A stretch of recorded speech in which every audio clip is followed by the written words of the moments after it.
Consider it an investment in our future relationship, he said. As the months passed, Richard became more than our accountant. He was the person I called at 2 a.m. when I was panicking about making payroll. The one who sat with me through the dark days when it seemed like everything was falling apart. The one who believed in my vision when most people thought I was delusional. "You're going to change the world," he told me once when I was at my lowest point. I've never been more certain of anything. And he was brilliant, an accountant with a mind for numbers that even impressed me. He could look at a spreadsheet for 5 minutes and identify patterns and problems that others would miss after hours of analysis. But more than his intelligence, it was his heart that made me trust him. When I was struggling, he was there. When I failed, he never judged. When others wrote me off, he believed in me. As my businesses grew, it felt natural to bring Richard along. At first, he just handled the accounting, but over time, his role expanded. He became my financial advisor, then chief financial officer for one of my smaller ventures, then someone I consulted on nearly every major business decision. He became more than an advisor, he was family. Someone I invited to holiday dinners, someone my children called Uncle Rich, someone I trusted completely, without reservation. And yes, someone I eventually trusted with significant financial decisions. I remember the day my first son was born. Richard was the second person to hold him, right after me. "I'll always look out for him," he promised, tears in his eyes. "Just like I look out for you." I believed him completely. When that same son was baptized years later, Richard stood as his godfather, promising to provide spiritual guidance and support throughout his life. 5 years ago, I decided I wanted to do more direct charitable work. Not just the foundations and initiatives my companies were involved with, but something more personal.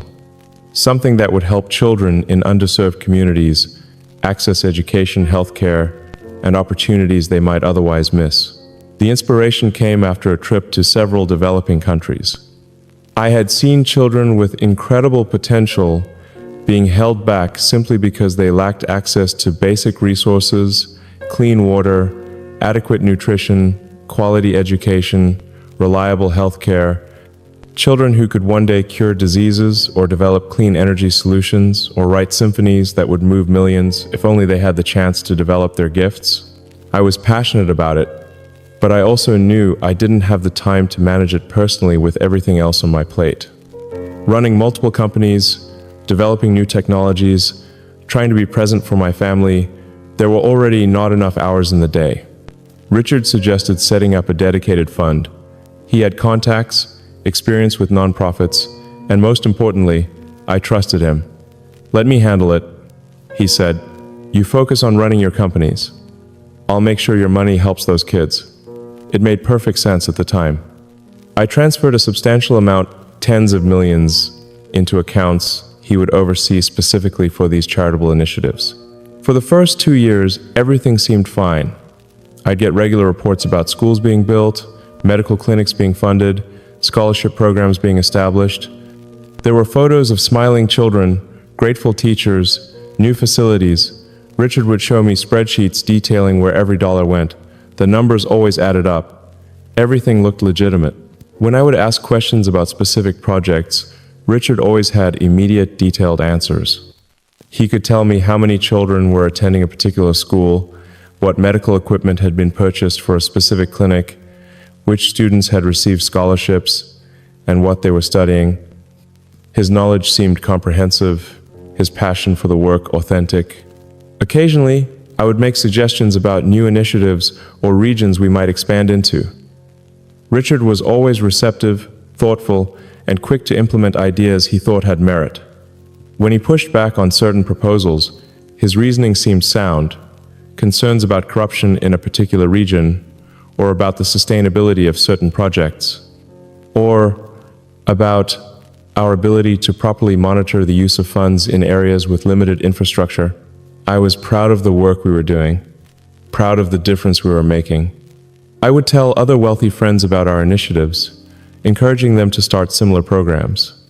The key is finding someone you trust completely to manage it. I would say, someone like Richard. Then came a call I never expected. It was from a journalist investigating financial irregularities at several charities. She wanted my comment on certain shell companies that were receiving millions from my charitable fund, companies I'd never heard of, companies it turned out that Richard had created. At first, I wouldn't believe it. There had to be a misunderstanding. This was Richard we were talking about, my friend of nearly 3 decades, the godfather to one of my children. There was no way he would steal from me, and certainly not from programs meant to help children in need. I called him immediately, expecting a simple explanation that would clear everything up. Instead, I got his voicemail. I texted, no response. I sent emails, nothing. By the evening, when he still hadn't responded, a sick feeling started forming in the pit of my stomach. Richard had never been unreachable before. Never. I won't take you through the entire investigation that followed. The forensic accountants, the lawyers, the discoveries that kept getting worse with each passing day, the elaborate network of fake companies, the falsified reports, the photoshopped images, the complete fiction he had created to hide what he was really doing with the money. Some details, though, remain seared into my memory. The moment the forensic accountant showed me that the school in Nigeria we had supposedly built didn't exist, the photos Richard had shown me were of a real school in Ghana, built by an entirely different organization. The discovery that the medical equipment allegedly purchased for clinics in rural India had never been ordered. The realization that the scholarship students whose progress reports I had been reading were completely fictional names, histories, and academic achievements, all created from nothing. The extent of the fraud was breathtaking. Richard hadn't just stolen some of the money or diverted funds from one project to another. Nearly everything was fake. Of the millions transferred to his fund, only a small fraction, perhaps 10%, had gone to actual charitable work. The rest had been systematically siphoned off through a complex web of fake companies, bogus contractors, and inflated expenses. In the end, the truth was undeniable. Richard had been systematically stealing millions, using the pretext of helping children as cover for his theft. Some of the charities in his reports didn't even exist. Some of the schools shown in photographs had never received a dime. He had created an entire alternate reality of charitable work that existed only on paper and in carefully staged photos. When we finally tracked him down, he was living in a newly purchased villa in a country with no extradition treaty with the United States. The property was stunning: 6 bedrooms, a pool overlooking the ocean, marble floors, a staff of 5 to maintain it all. A far cry from the modest home he had lived in back in the States, the home where I had shared countless dinners with him and his family, where my children had played with his. The confrontation over a video call because he refused to return is burned into my memory. He looked different somehow. The warmth I had always associated with him was gone, replaced by a coldness I had never seen before. It was like looking at a stranger wearing the face of someone I had loved. "Why?" I asked him. Just that one word. I needed to understand. His answer haunts me still. No remorse, no shame. Just cold calculation. "Because I could," he said. "Because you trusted me completely. Because you never questioned anything I showed you." I pressed him further, needing more than that. "We were friends. You were family to me. How could you do this?" He laughed then, a sound without any humor in it. "We were never friends. You were rich, and I saw an opportunity. It's always been about the money. But that couldn't be true. 27 years of friendship. Countless moments of connection. The times he had supported me when there was no financial benefit to him at all. The personal conversations. The shared experiences. What about when I was just starting out?" I asked. "Before there was any money? What about all those years?" A flicker of something regret, maybe? It crossed his face, but it was gone so quickly I might have imagined it. "Long-term investment," he said flatly. "I saw your potential." I tried another angle. "The children," I said.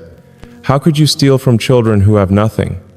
Children who need education, healthcare, basic necessities?" For the first time, he looked slightly uncomfortable. "They were never real to me," he admitted. "Just names and faces on paper, abstract concepts, not real people with real needs.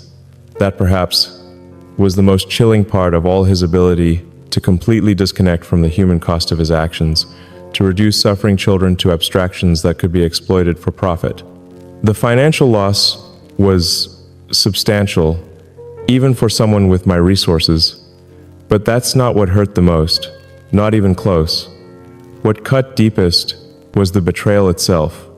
The realization that someone I had loved like a brother, someone I had trusted without question for almost 3 decades, had been systematically lying to me, had been stealing not just from me, but from children who needed help, had been using my trust as a weapon against me. I've built rockets that go to space. I've created companies that have changed industries. I've faced and overcome countless technical and business challenges that others thought impossible.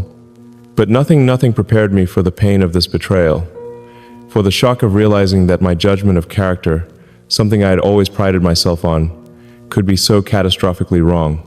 In the aftermath, I went through all the stages you might expect: denial, anger, depression. I questioned everything. If I could be so wrong about Richard, who else in my life might be deceiving me? Who else might be wearing a mask of loyalty while harboring ulterior motives? The paranoia was corrosive, eating away at my other relationships, making me second-guess every interaction, every motive. I started going through old memories, re-examining them in light of what I now knew. Had Richard ever truly cared about me? Had any of it been real? Or had every moment of our supposed friendship been calculated, a performance designed to gain my trust and eventually my money?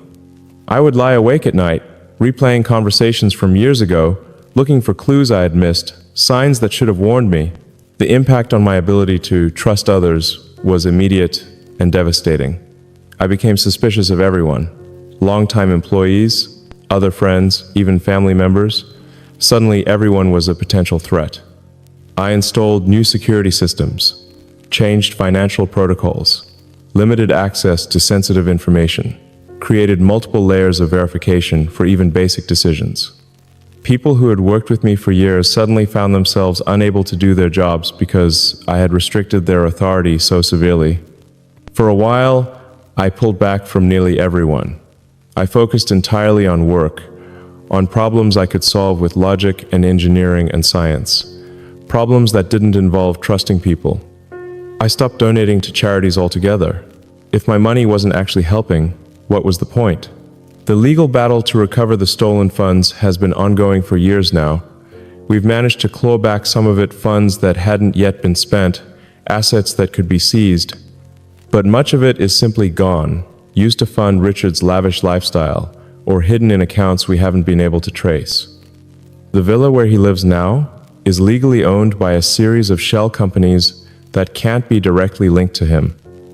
The country where he resides has shown no interest in cooperating with our legal efforts. One of the hardest parts was explaining to my son Richard's godson what had happened. How do you tell a child that someone they loved and trusted, someone who had been a consistent presence in their life, was not who they appeared to be? That the relationship they thought they had was built on lies?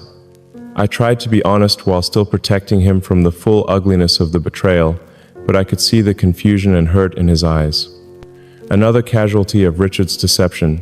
But eventually, I realized something important. Richard's betrayal wasn't just stealing my money. By allowing it to make me cynical, by allowing it to close my heart, he was stealing something even more valuable: my capacity to trust, to connect, to help others. And I refused to let him take that from me too. The turning point came during a conversation with one of my oldest friends, someone who had known both Richard and me since the beginning. "You know what the real tragedy would be?" he said. "If you let this change who you are, if you let him win by becoming someone who can't trust, who can't give, who can't see the good in people." Those words hit me with the force of revelation. I had been allowing Richard's betrayal to reshape my entire worldview, to fundamentally change how I interacted with everyone around me. In trying to protect myself from ever being hurt like that again, I was cutting myself off from the connections that give life meaning. So I made a decision. I would continue to help others, but I would do it differently. No more delegating my charitable giving. No more trusting others to distribute my resources. I would do it personally, directly, hands-on. I would meet the people I was helping. I would see the results with my own eyes. I would maintain control not because I needed power, but because I needed to ensure the help was actually reaching those who needed it. I started small, with projects I could oversee personally, a scholarship program for students in my local community, where I could meet the recipients, hear their stories, track their progress, a medical clinic in a nearby underserved area, where I could visit regularly, talk to the doctors and nurses, see the patients being helped. Gradually, as these initiatives proved successful, I expanded, always maintaining direct involvement, always verifying that the help was real, and reaching those who needed it. There are still nights when I wake up angry, when the hurt feels as fresh as the day I discovered the truth. There are still moments when I catch myself being unnecessarily suspicious of people who have given me no reason to doubt them. The wounds of betrayal don't heal quickly or completely. They leave scars that change how we move through the world. But I've refused to let this experience change who I am at my core. I still believe in helping others. I still believe in trying to use my resources to make a positive difference in the world. I just do it more carefully now, with more direct involvement and oversight. The betrayal hasn't made me stop giving. It's made me more determined to ensure my giving actually helps.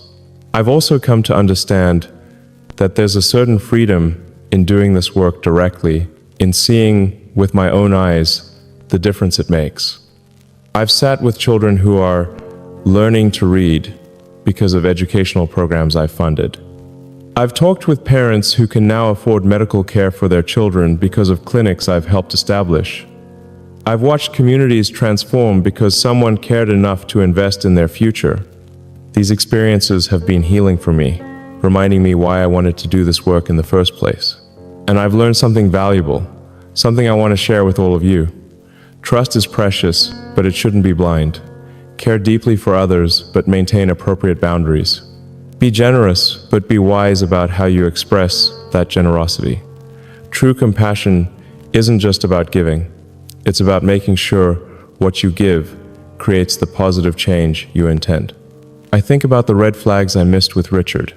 The way he discouraged me from visiting projects personally, always having some reason why the timing wasn't right.